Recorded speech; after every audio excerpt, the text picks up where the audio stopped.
आदित्यानाम् अहं विष्णु ज्योतिषां रवि अंशुमान् मरीचिर्मरुताम् अस्मिन् नक्षत्राणाम् अहं शशि। तो आज भगवत गीता के 10वें अध्याय का 21वां श्लोक है। और अर्जुन के पूछने पर कि हे कृष्ण, आप अपनी विभूतियों को, अपने ऐश्वर्य को मुझे बताइए ताकि मेरा मन सदैव आप में लगा रहे, और जब मेरा मन आप में लगा रहेगा तो मुझे आपकी प्राप्ति सहज ही हो जाएगी। तो भगवान अपनी विभूति के विषय में बताते हैं कि मेरी विभूतियां अनंत हैं, कण कण में मेरी विभूतियां हैं। वह बताना तो संभव नहीं, इसलिए मैं तुम्हें अपनी प्रमुख प्रमुख विभूतियों के विषय में बताता हूं, जिसे जानकर तुम हर समय मुझे याद रख पाओगे। सबसे पहले कल के श्लोक में भगवान ने बताया सबसे मुख्य विभूति कि मैं परमात्मा हूं, मैं तुम्हारे हृदय में ही बैठा हुआ हूं, जिसकी हमने चर्चा की कि कैसे भगवान केशव पूरे ब्रह्मांड की आत्मा है, तब उनका नाम कारण दक्षाय विष्णु होता है। फिर अलग अलग ब्रह्मांड की आत्माएं हैं, तब उनका नाम गर्भोदक्षाय विष्णु होता है। और हर जीव की आत्मा है यानी कि परमात्मा है, तब उनका नाम क्षीरोदक्षाय विष्णु होता है। इस प्रकार भगवान का परमात्मा रूप में बड़ा सुंदर आकार है, रूप है। अब आज के श्लोक में भगवान अपना आगे का वर्णन प्रारंभ कर रहे हैं, जिसमें भगवान कह रहे हैं कि हे अर्जुन, आदित्यों में मैं विष्णु हूं। माता अदिति जो देवताओं की माता है और अदिति की बहन दिति हैं, तो दिति के जो पुत्र हैं उन्हें दैत्य कहा जाता है, और अदिति के जो पुत्र हैं उन्हें देवता कहा जाता है। और किसी कारण से इनमें हमेशा थोड़ा अनबन रहती है। अनबन का मुख्य कारण ये है कि जो देवता हैं वो भगवान विष्णु की शरण में रहते हैं, भगवान विष्णु की सेवा करते हैं और उनके तत्व को समझते हैं। परंतु जो दैत्य हैं वे भगवान को स्वीकार नहीं करते, भगवान के महत्व को, पावर को, प्रेम को नहीं समझते और स्वयं को ही बड़ा समझते हैं। इस कारण से दैत्यों की, राक्षसों की, असुरों की एक डिवीजन है और भगवान को मानने वालों की एक डिवीजन है। यही दो प्रकार के प्राणी इस जगत में हो सकते हैं। जो भगवान को मानते हैं वे भगवान की अंतरंगा शक्ति के नियंत्रण में धीरे धीरे चले जाते हैं। जब पूरी तरह से चले जाते हैं तब वे भक्त बन जाते हैं। भगवान खुद भगवान की अंतरंगा शक्ति के नियंत्रण में रहते हैं, और भगवान की बहिरंगा शक्ति के नियंत्रण में जो रहते हैं वह भगवान को पूरा पूरा स्वीकार नहीं करते। वे केवल भगवान को उतने रूप में स्वीकार करते हैं जितने रूप में भगवान उनका काम बना दें, उनकी इच्छाओं को पूरा कर दें, वो उनके भोगों में उनकी सहायता करें। इसलिए देखा जाता है कि अधिकांश जो आसुरिक पर्सनालिटीज़ शास्त्रों में जिनके विषय में बताया गया है वो बड़े बड़े देवताओं की, जैसे ब्रह्मा जी, महादेव की आराधना करते हैं और उनसे सांसारिक ताकत, बल ये सब मांगते हैं। ऐसा नहीं देखा जाता कि वो भगवान विष्णु की, कृष्ण की आराधना करते हैं, क्योंकि भगवान विष्णु की आराधना करने से भौतिक जो मेंटालिटी है, भोगों की जो मेंटालिटी है वही समाप्त हो जाती है। उदाहरण जैसे ध्रुव हैं, ध्रुव संसार का सबसे बड़ा राज्य प्राप्त करना चाहते थे और उन्होंने तपस्या से भगवान विष्णु को प्राप्त भी कर लिया, परंतु उनके आने मात्र से उनका सारा कल्मश खत्म हो गया और वे भगवान के आगे रोते हुए बालक ध्रुव कहते हैं, प्रभु मुझे क्षमा करें, मैं आप जैसे हीरे को छोड़कर मैं कांच के टुकड़ों को मांगने चला था। मुझे वो नहीं चाहिए, मुझे आप चाहिए। भगवान कृपा करके कहते हैं, मैं समझ गया ध्रुव, पर मेरे आशीर्वाद से संसार का सारा वैभव रहने पे भी तुम्हें मेरे प्रति तुम्हारी भक्ति बनी रहेगी, बनी रहेगी। ध्यान देने वाली बात है कि भगवान को विशेष आशीर्वाद देना पड़ा कि मेरी भक्ति तुम्हें बनी रहेगी, क्योंकि संसार का वैभव आने से भक्ति चली जाती है, मनुष्य उसी में गुम हो जाता है, उसके वशीभूत हो जाता है। इसलिए अगर बचपन से ही भगवान को स्मरण रखने की, भगवान की के महत्व को, भगवान के हमारे जीवन में, हमारा जीवन ही भगवान है। हम जो आज प्रकट हैं, जो चेतना है, ये तो भगवान की सत शक्ति के कारण ये सब हो रहा है। तो हमारी एग्जिस्टेंस ही भगवान है, इसीलिए वह परमात्मा है। आत्मा बिना परमात्मा के एग्जिस्ट नहीं कर सकती, तो हमारी एग्जिस्टेंस ही भगवान के कारण है। इन तत्व को यदि हम समझेंगे तो कभी भी किसी का खराब हमसे नहीं हो सकता, हम कभी भी किसी के लिए समस्या नहीं बनेंगे। यस्मिन न द्विजते लोको लोको न द्विजते चया, 15वें अध्याय के 15वें श्लोक में भगवान कृष्ण कहते हैं कि जो मेरा भक्त होता है वह कभी दूसरे को कष्ट नहीं देता और ना ही उसको कोई कष्ट दे पाता है। सदैव दूसरे की हित में वह लगा रहता है। ये भक्त की एक पहचान है। तो भगवान यहाँ कह रहे हैं कि आदित्यों में, अदिति के पुत्रों में मैं विष्णु हूँ। विष्णु यानी कि वामन भगवान।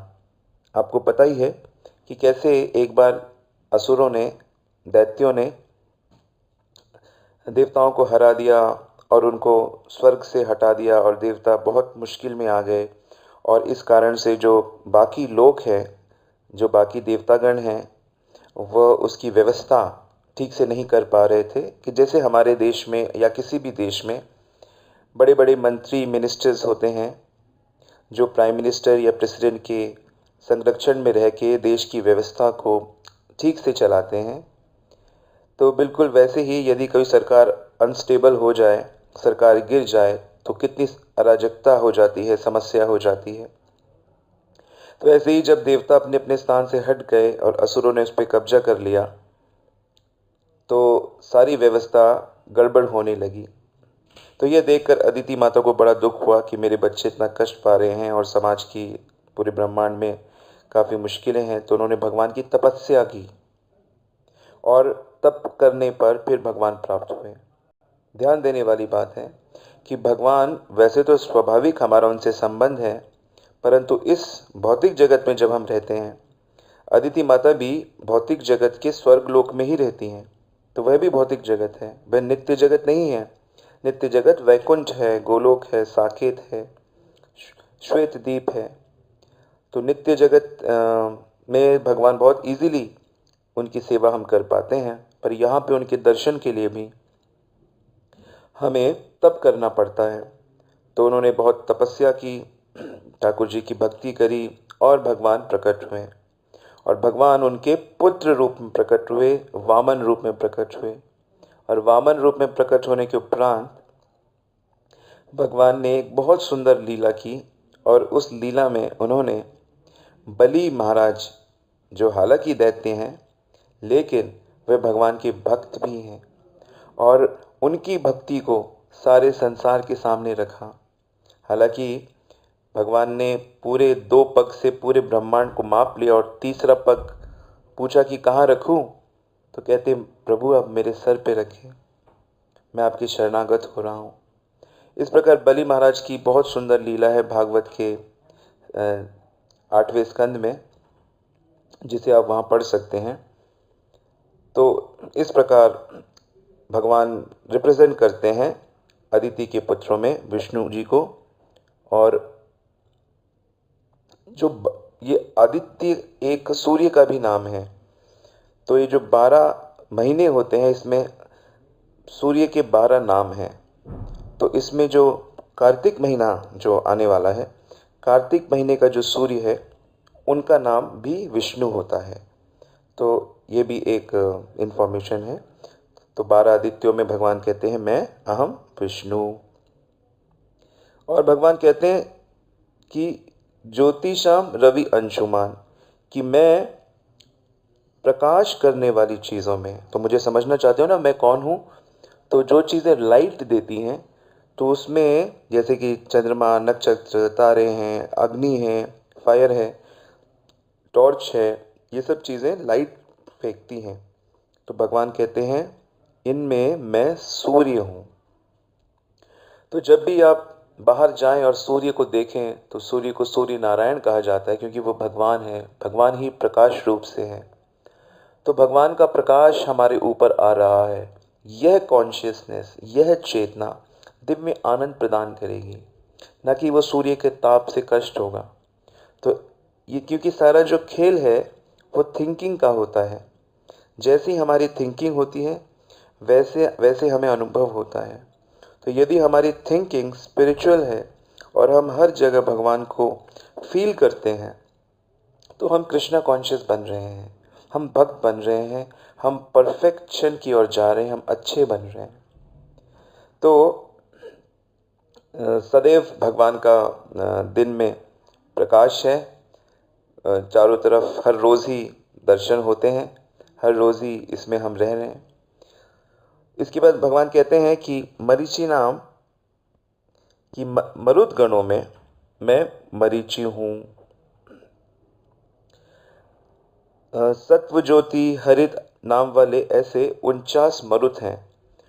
ये मरुत स्पेशल पर्सनालिटीज़ हैं जो देवताओं की कैटेगरी में आते हैं।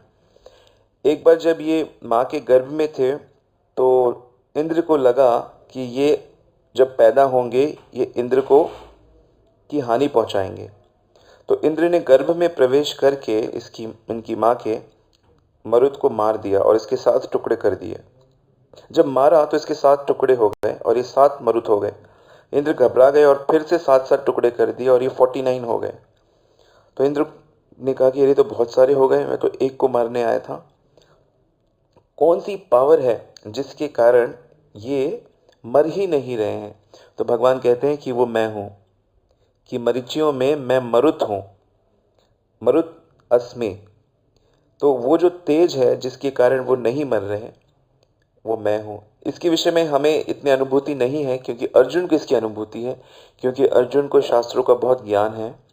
तो भगवान ऐसी बातें बताते हैं ताकि अर्जुन उसे ठीक से समझ सके, और बाकी चीज़ें तो हम भी समझ सकते हैं। तो ये अर्जुन को भगवान बताते हैं। और श्रील प्रभुपाद बताते हैं कि 50 प्रकार की वायु इस ब्रह्मांड में चलती है, 50 टाइप्स ऑफ एयर। तो उसमें से जो मरुत है वो सबसे पावरफुल चीफ है, तो वो भी भगवान को रिप्रेजेंट करते हैं मरुत। इसके बाद भगवान कहते हैं कि नक्षत्राणाम अहम शशि, अश्वनी, भरणी, कृतिका, ऐसे 27 नक्षत्र होते हैं। और इन सब की जो किंग है वो चंद्रमा है। बहुत सी चीज़ें चमकती हैं, लेकिन चंद्रमा सबको ढक देता है। और कहा भी जाता है कि बहुत से बच्चों से क्या काम, बहुत से तारों से क्या काम, एक चंद्रमा ही काफ़ी है।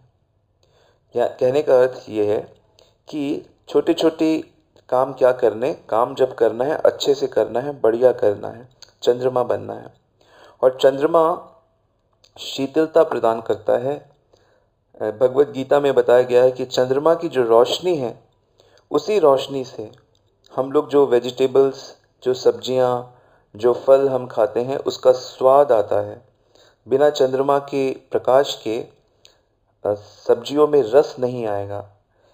तो ये एक विशेष बात है। और चंद्रमा जो देव हैं, चंद्रदेव भगवान के बहुत बड़े भक्त हैं। महादेव के बहुत बड़े भक्त हैं, कृष्ण के बहुत बड़े भक्त हैं, जितने भी देवी देवता हैं वो सब भक्ति करते हैं या भक्ति करने का प्रयास कर रहे हैं, आप इसे समझ लीजिए।